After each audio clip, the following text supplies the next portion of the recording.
se o víkendu s kámošema zrušili. A teď mám rozum a tak chodím do zóna gorily.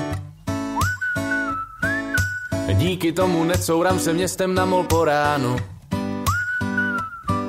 A chovatel mě občas nechá nakrmit pár lachtanů. Od té doby, co mám děti, priority jiný mám.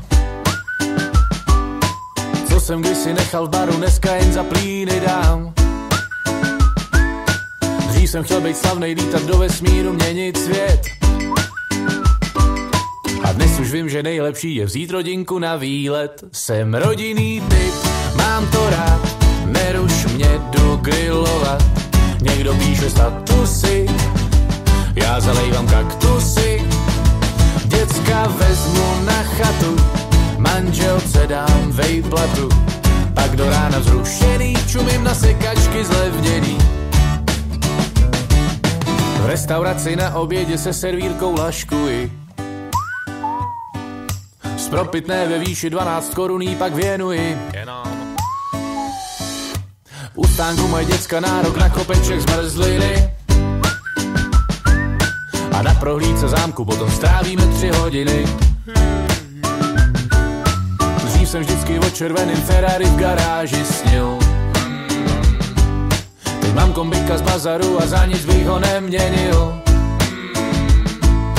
Nejen, že je úspornější, co se týče spotřeby, ale vejde se mi do něj kočár i rybářské potřeby. Jsem rodinný typ, mám to rád, neruš mě, jdu grillovat. Někdo píše statusy, já zalejvám kaktusy.